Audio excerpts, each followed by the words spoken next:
banyak anak laki-laki dan perempuan yang menunda atau menolak untuk menikah. Sebagai anggota Majelis Ansarullah, nasihat apa yang kita berikan kepada anak-anak seperti itu? Saya telah memberikan nasihat kepada semua orang dalam hal ini. Anda harus mengajarkan anak-anak sejak usia muda, sebagaimana Hazrat Nusrat Jahan Begum, Hazrat Ammajan biasa menasihati anak-anak perempuannya untuk berdoa, memohon jodoh yang saleh, bahkan pada saat usia 7 atau 8 tahun. Jika orang tua memberikan pelatihan akhlak kepada anak-anak mereka sejak usia muda, maka mereka menyadari tanggung jawab mereka dan juga berdoa untuk itu.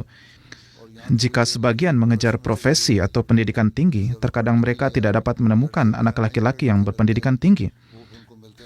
Sementara itu, para pemuda di sisi lain memiliki tuntutan yang berbeda, dan karena kebebasan yang berlebihan, mereka tidak menyukai banyak anak perempuan. Ansarullah harus memberikan tarbiyat di rumah tangga mereka, dan kemudian Ansarullah juga harus memberikan tarbiyat sehingga mereka menyadari tanggung jawab mereka yang sebenarnya. Untuk ini, lebih dari satu sekretaris Ristanata juga telah ditunjuk oleh markas di berbagai jemaat. Ada juga komite Ristanata yang mencakup sekretaris dari Ansarullah, Lajnah, Hudam, dan jemaat. Jika mereka semua bekerja sama dengan upaya dan kolaborasi dan kerjasama, maka Anda dapat mencapai tujuan yang hebat. Dan yang paling penting bagaimanapun adalah tarbiyat di rumah. Anda harus membimbing orang tua untuk membantu anak-anak mereka menyadari hal ini sejak usia dini. Di sini, anak-anak pergi ke perguruan tinggi dan universitas dalam lingkungan yang terbuka dan bebas. Orang tua sibuk dengan pekerjaan mereka sendiri di rumah. Mereka tidak menghabiskan waktu dengan anak-anak mereka. Sekarang Anda sudah pensiun dan Anda mungkin memberikan waktu sekarang ini, tetapi mungkin Anda tidak bisa di masa lalu. Jika Anda membantu anak-anak Anda menyadari sejak usia dini, maka itu lebih baik lagi. Terkadang sulit untuk menemukan pasangan, bahkan untuk seseorang yang berpendidikan. Beberapa ingin menikah di luar jemaat, baik anak perempuan maupun laki-laki. Untuk itu, Anda dapat memberitahu bahwa izin terkadang diberikan dalam kasus bahwa mereka adalah Muslim. Bahkan izin diberikan hampir sepanjang waktu. Namun, mereka harus tetap teguh dalam keimanan mereka. Jika mereka diberi tarbiyat yang tepat dan menekankan pada keimanan, maka masalah ini tidak muncul.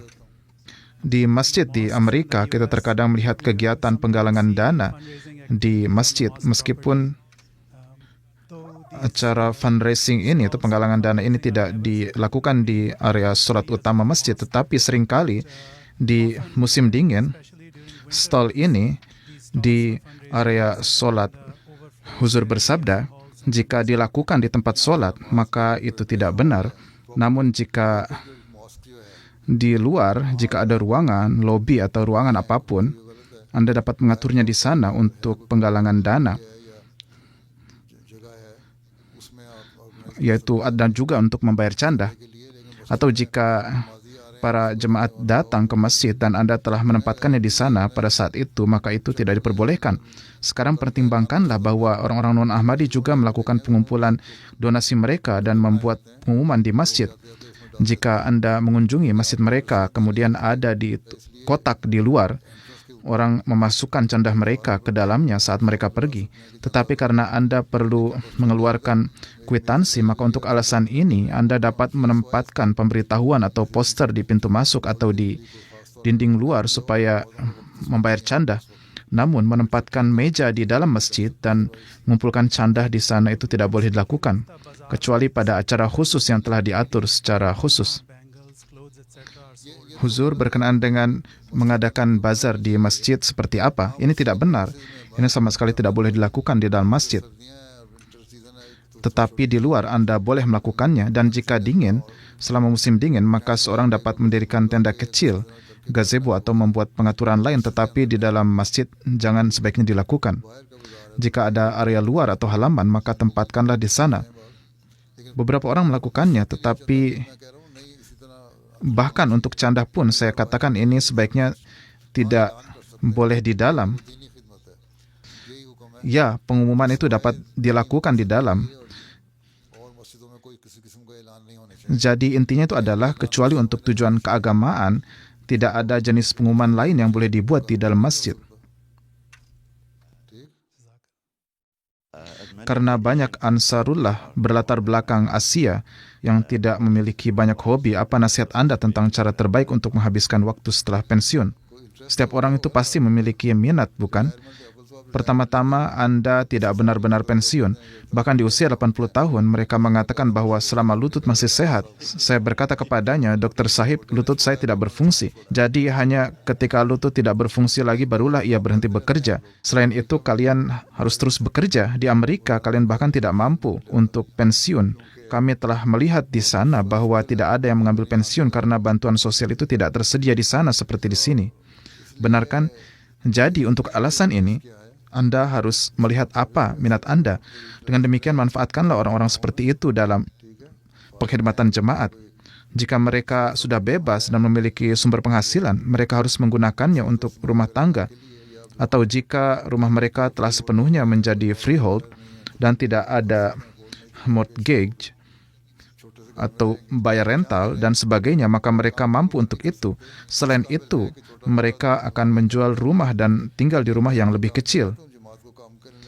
Tetapi dimanapun mereka tinggal, jika mereka benar-benar tidak mampu melakukan pekerjaan fisik, tetapi mampu melakukan pekerjaan ringan atau pekerjaan di kantor, maka jemaat harus memberikan mereka pekerjaan sehingga mereka tetap sibuk. Jika tidak ada yang lain, jika mereka memiliki pengetahuan, maka tugaskanlah mereka pada pekerjaan seperti penerjemahan. Ada komite-komite yang telah dibentuk untuk ini, untuk memikirkan bagaimana memanfaatkan mereka, dan bimbingan yang tak terhitung jumlahnya telah diberikan sebelumnya untuk ini. Saya katakan 20 tahun yang lalu bahwa pesan kita itu belum sampai kepada semua orang, jadi tugaskanlah mereka pada pengkhidmatan ini. Jadi manfaatkanlah mereka yang sudah tua ini. Jika mereka tidak dapat melakukan apapun lagi, maka biarkanlah mereka melakukan ini. Huzur, pertanyaan saya adalah bahwa saat ini di bidang kesehatan ada berkenaan dengan AI, yaitu kecerdasan buatan. Menurut Huzur, bagaimana kita melihat AI ini? Karena saya adalah seorang dokter penyakit menular. Contohnya adalah jika saya mendiagnosis seseorang dan memberikan resep antibiotik, kemudian AI memberitahu mereka bahwa dokter ini telah meresepkan antibiotik yang salah. Apa yang sebaiknya dilakukan dengan AI ini? Huzur bersabda, siapa yang memberi feed kepada AI ini, itu pun adalah dokter-dokter seperti Anda, bukan? Anda adalah seorang dokter penyakit menular, tetapi spesialis lain di bidang itu mungkin merekomendasikan obat yang berbeda untuk keadaan yang sama. Kita lihat penyakit COVID yang menyebar ini, kita berada di garis depan dalam hal ini. Untuk itu, Anda sekalian menyuruh untuk mendapatkan suntikan dan melakukan ini dan itu. Beberapa perusahaan membuat suntikan semacam itu murni untuk menghasilkan uang. Setelah itu, orang-orang berbalik melawan mereka. Dan ada reaksi terhadapnya juga. Anda tidak memberikan jawaban untuk reaksi itu. Anda hanya mengatakan bahwa itu adalah keberhasilan untuk presentasi tertentu dari orang-orang ini, dan hanya untuk presentasi tertentu itu hasilnya tidak baik. Ini berarti bahwa secara profesional, karena hasil Anda di atas 70%, hasilnya dianggap menjanjikan, dan hasil yang menjanjikan berarti itu berhasil. Sekarang, 30% itulah yang membuat lebih banyak kebisingan. 70% yang disembuhkan tidak akan membuat kebisingan. Mereka tidak akan mengatakan apa-apa. Lebih jauh lagi, di dalam profesi Anda sendiri, ada beberapa dokter yang menentangnya. Adapun tentang AI ini, tidak ada masalah seperti itu. Misalnya dalam hal agama, ya, kita memiliki pertanyaan yang dimasukkan ke sini ke AI untuk melihat apa jawabannya.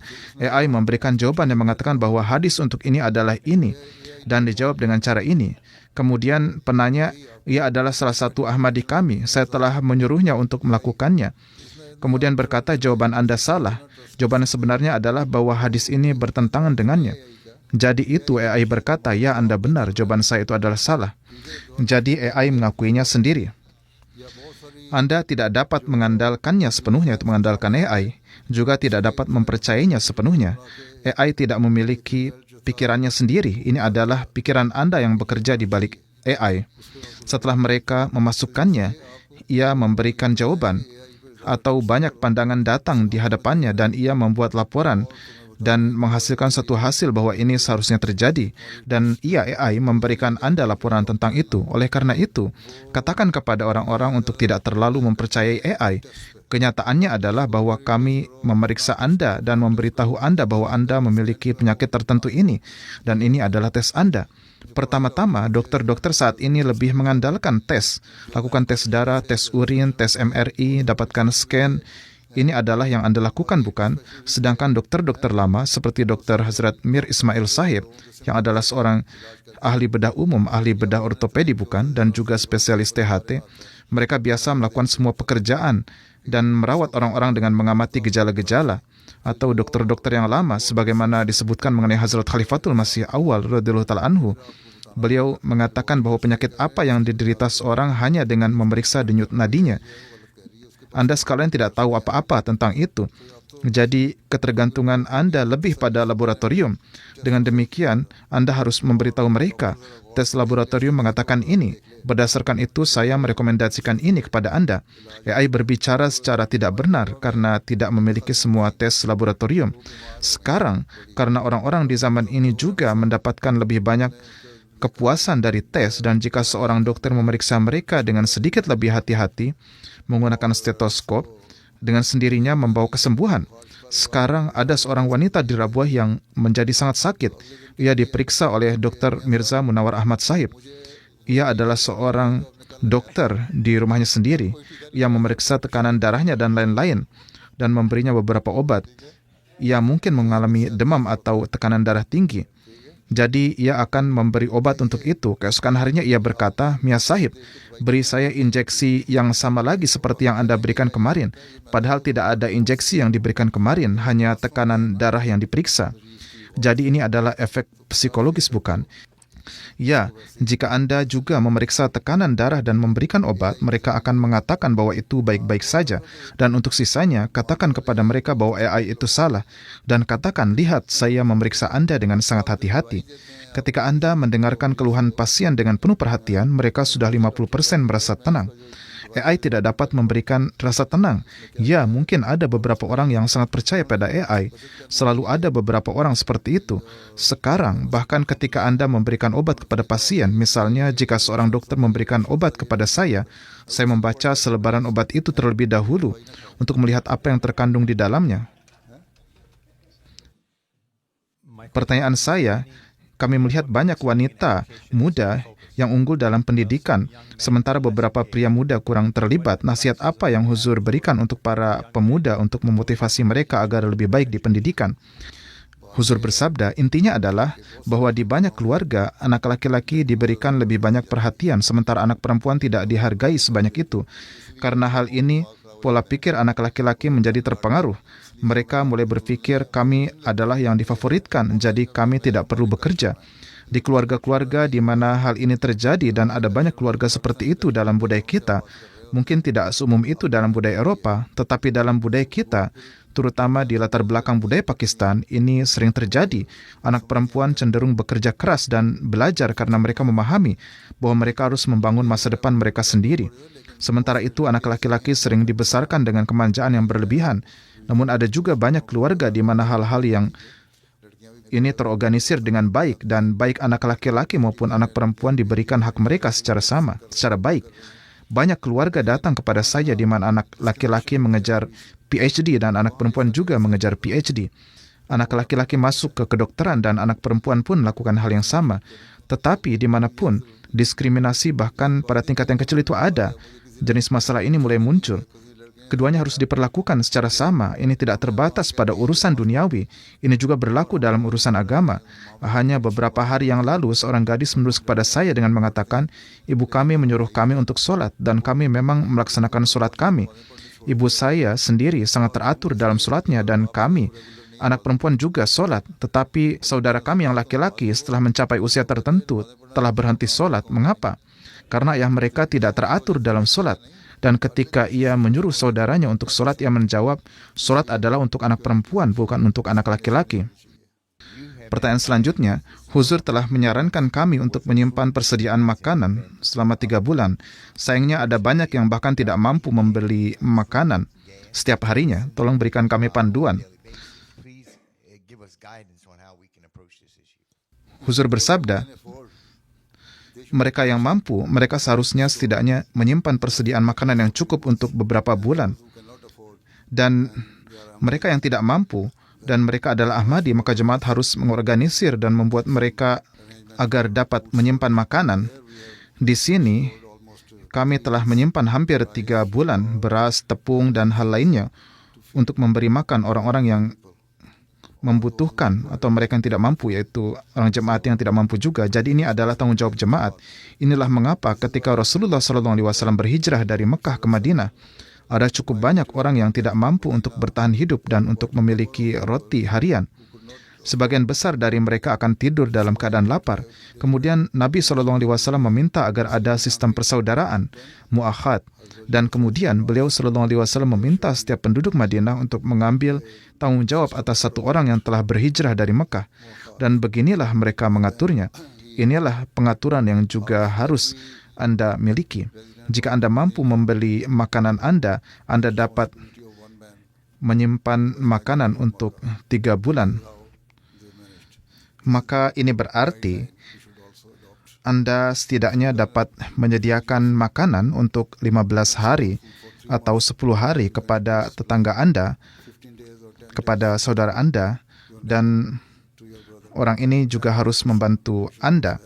Jadi dengan cara ini, jika Anda mengumpulkan semua hal ini, hasil akumulatifnya adalah bahwa mereka akan memiliki makanan untuk 3 bulan.